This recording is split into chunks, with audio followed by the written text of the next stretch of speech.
back. This is once again, it is the Trip Over Radio Show here on S.STREET Media, and we have taken up. This is the second part of the show, and hopefully you were with me a few minutes ago, and I had a lot to say. What's been going on with me, and this is the Push Through Show. This is the I Miss You Granny Show.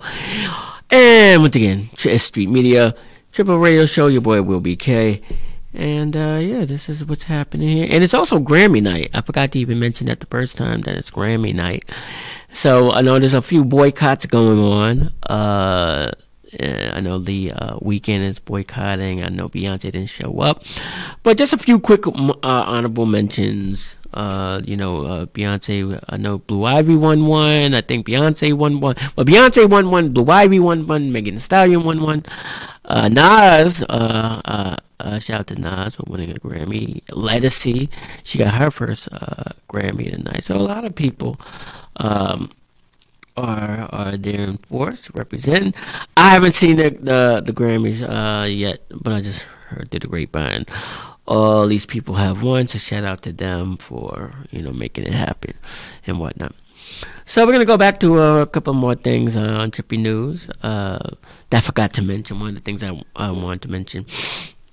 What's funny was that your man Kurt Franklin. Shout out to Kanisha Gill for reminding me about that story. Freaking. People think that, holy rollers and people that follow the cloth and that are preachers and brethren for the, that gets the word out to the lambs and all those things. People have this misconception that, they don't curse or they don't do anything wrong. All of us go through these things with their family, and they argue and curse and all this stuff. So recently, Kurt Franklin had a heated cursing argument with his son and whatnot, and obviously he bought the Kurt Franklin's son bought the black out of him. I didn't hear the whole conversation, but he damn sure bought the non-Christian version out of him, because my man pretty much told him, brother Kurt Franklin, he told his son, boy, you disrespect me, I'll put my foot in your ass, I'm gonna fuck you up. Well, I don't know about fuck you up, but he damn sure said he would put his foot in his ass, and you ain't gonna be disrespecting me and shit like that. You gotta go hear it. You can hear it on, I'm sure you can go hear it on YouTube and whatnot. And then Kurt comes back and apologizes for,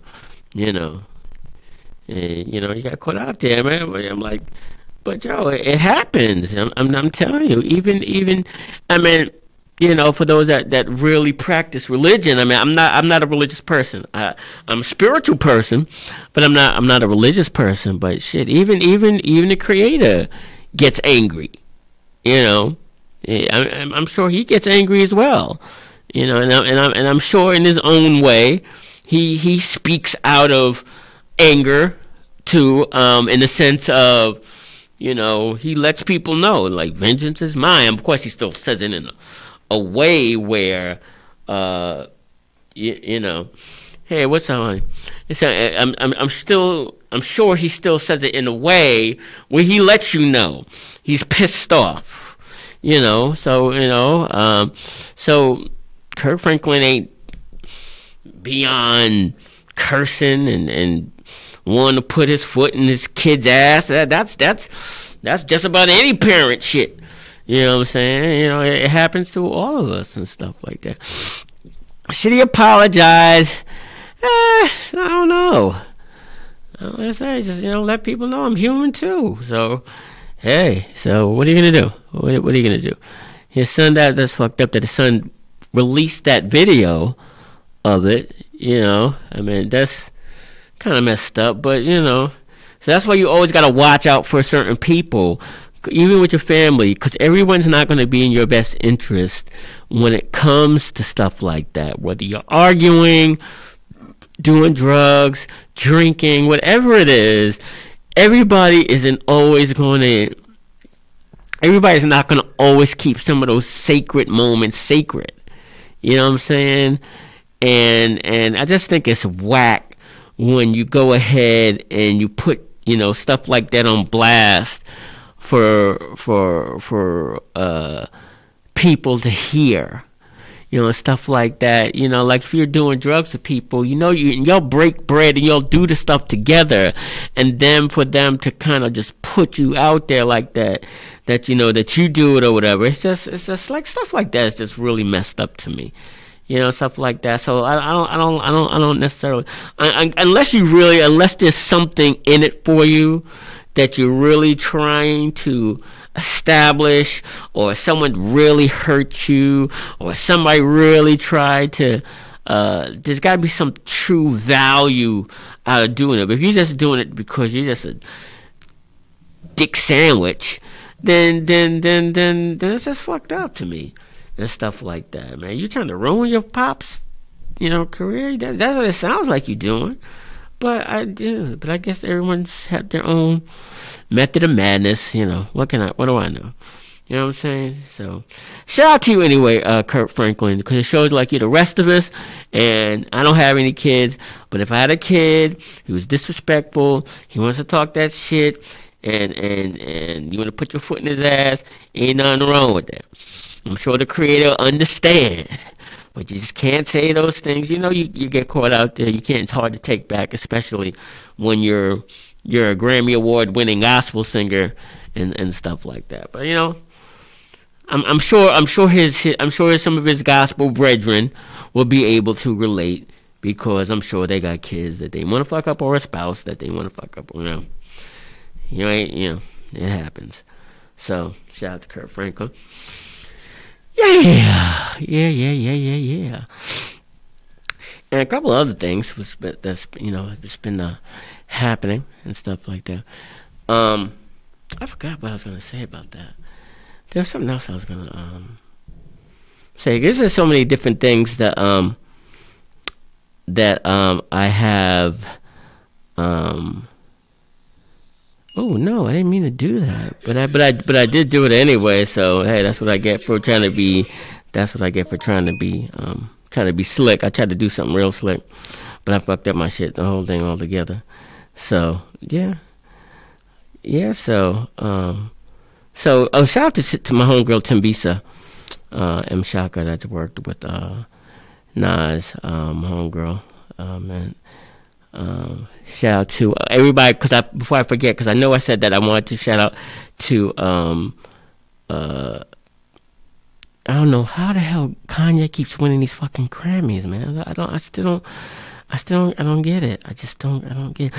I'm not really that in depth with Kanye.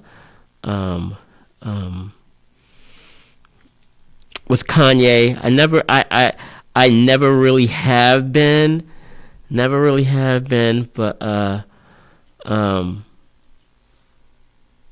I guess there's something.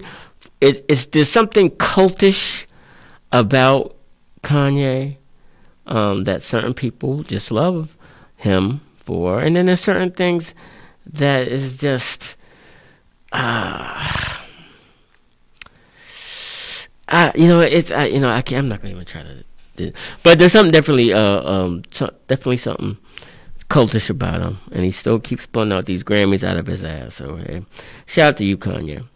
Anyway, who wants to try orgasmic meditation? How many of you ladies out there want to try that shit? You know what that is? In blackdoctor.org, you can go ahead and check it out there yourself. There's these things. There's this ritual called orgasmic meditation, and in case you haven't really heard about it or what it is, it sounds just like what it is, orgasmic meditation, and women are actually paying close to $95 a month. After I think that you have to sign a $100 fee for unlimited orgasmic meditation sessions.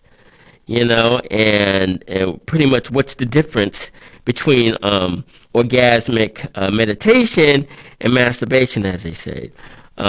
It's still a happy ending, so to speak. So I guess you just can go in there. It's a 15-minute orgasmic meditation.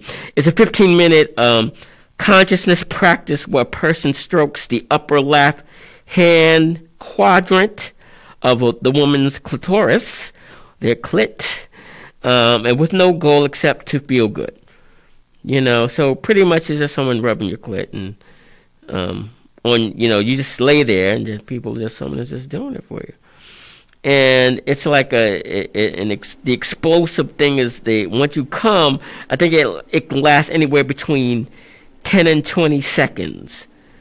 So during that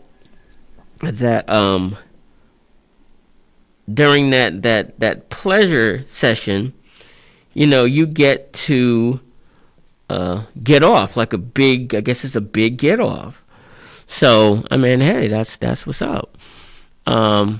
It's a shame that women's gotta do that. That women's gotta be paying for these O's and shit like that. It's unbelievable and stuff like that. It really is. Because back in the days is shit. I never had a problem with giving out the O's. So but there are men, whether they're endowed or not, that don't know how to facilitate a woman's orgasm, and they should be shot in the pinky toe if you don't know how. I mean, shit. For some people, it's just a occupational hazard. Because if you fuck with me, then this is what's gonna happen. But there's cats out there that just keep missing the mark. So, oh well, Shout out to Uncle Nearest.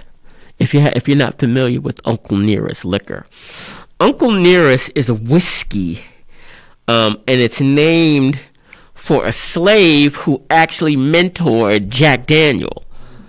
So, and there's record-breaking sales, and you can check it out in the Tennessean. Record-breaking sales for Uncle Nearest whiskey, because the guy, the slave, was called Nathan Nearest Green. And he was a former slave, and he taught young Jack Daniel how to make whiskey. So Weaver came. So you actually can go online, look it up, and they'll tell you how. Once again, something else where what are we doing? I don't know what's happening here. Oh, okay. But anyway, you can go look it up and go into Tennessean, or you can just do your own research on Uncle Nearest. And they'll give you pretty much the story, the backstory of how this slave mentored Jack Daniel into making whiskey and stuff like that. I'm saying, why do they always have to take all the credit? They don't take the credit. That's why they call it Jack Daniel, because these motherfuckers just jack everything that we try to do, and they just want to make it seem like they are the originators of every fucking thing, and y'all not. Y'all just are not.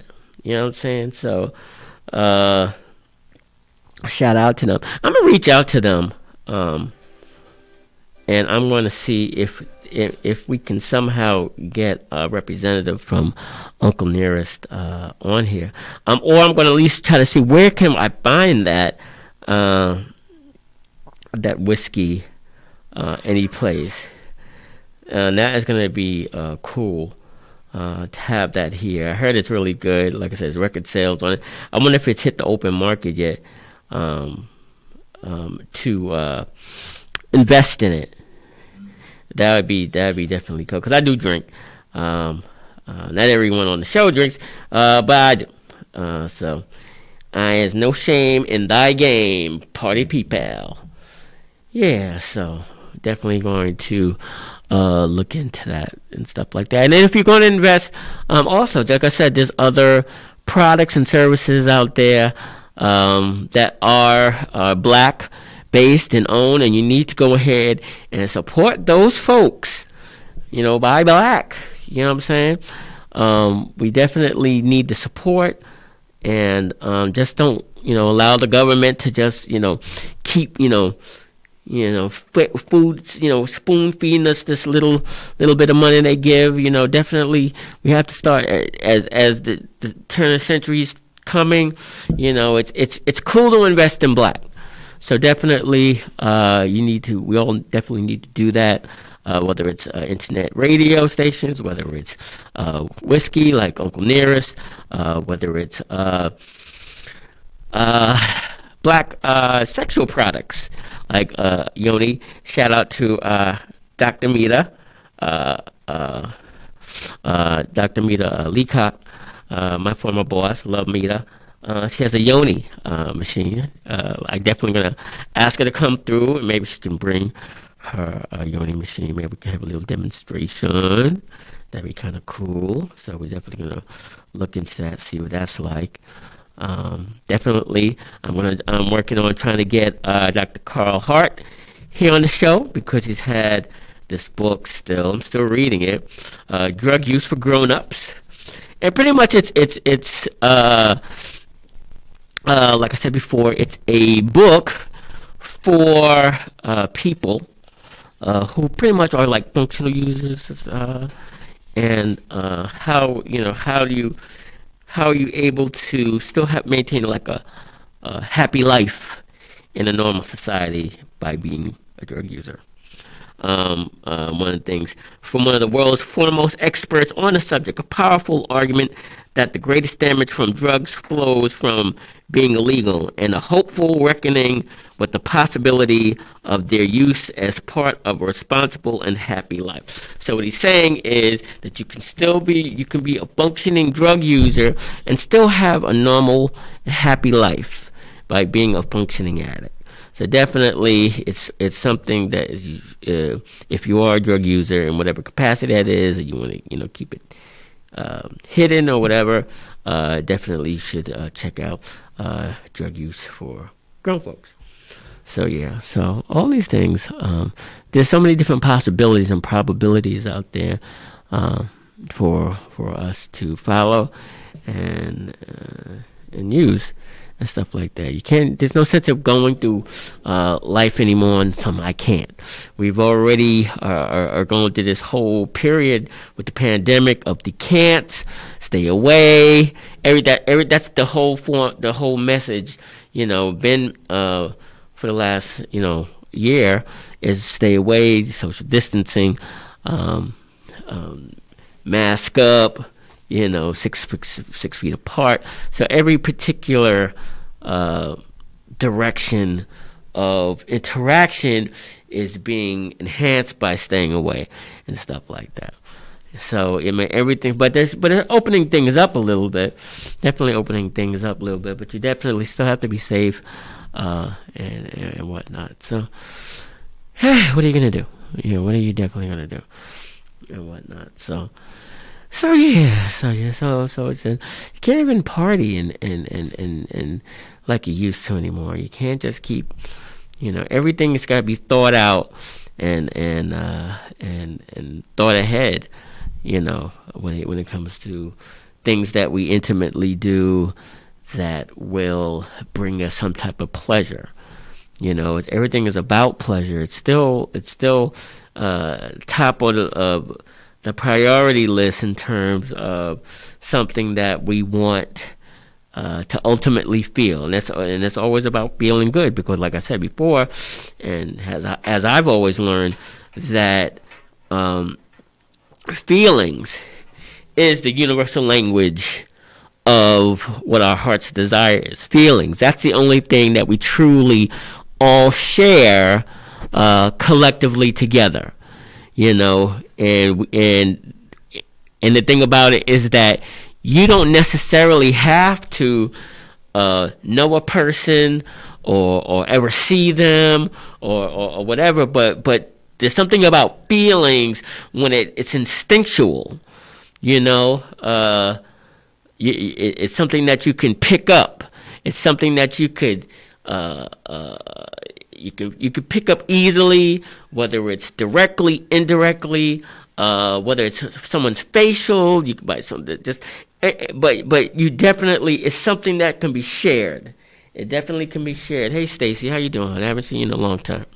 So so definitely, like I said, feeling good is what this is all about during this time, and anything that we can contribute to that is makes it worthwhile and whatnot. So try to see what you can do with that.